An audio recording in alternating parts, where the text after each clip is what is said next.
অচেনা সাকিবকে কিন্তু আমরা দেখছি। সাকিব ভালো খেলুক না খেলুক মাঝে মধ্যে হয়েছে, খুব বেশি হয়নি এরকম, কিন্তু ওর মাঠে ওর উপস্থিতি, ব্যাট হোক কিংবা বল হোক, কোনোটাতে কিছু না কিছু কন্ট্রিবিউট করা, এটাতেই আমরা অভ্যস্ত। কিন্তু সেই জিনিসটা একেবারে চোখে পড়ছে না, এবং এটা মোটামুটি কিছুদিন থেকে এটা হচ্ছে কিন্তু।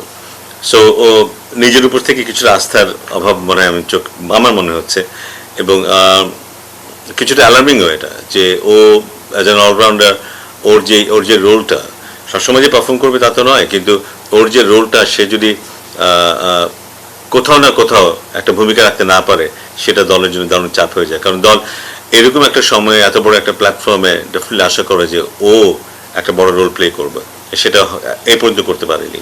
না, দলের সবারই তো বেটার করার জন্য দলে আছে ওরা, এবং আরেকটু না, অনেক বেশি করার কথা।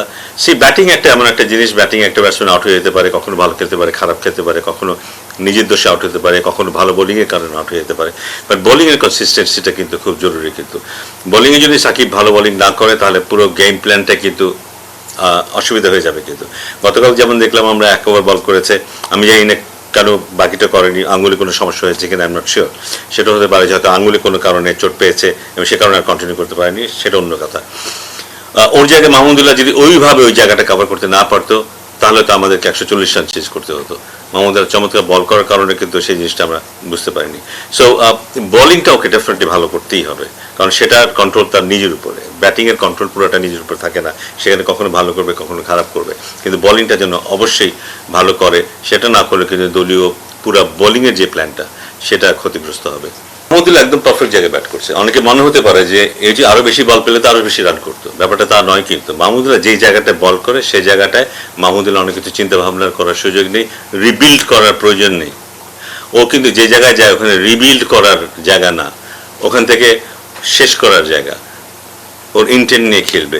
রিবিল্ড করার খেলাটা কিন্তু অন্য খেলা। মাহমুদুল্লাহকে যে আমরা রিবিল্ড করার দিই, যেটা হ্যাঁ ঠিক আছে, আরো 10 ওভার বাকি আছে, 12 ওভার বাকি আছে, ও গিয়ে কিন্তু তখন এই ইন্টেন্ট নিয়ে খেলবে না, কিন্তু এত আক্রমণাত্মক ক্রিকেট খেলবে না।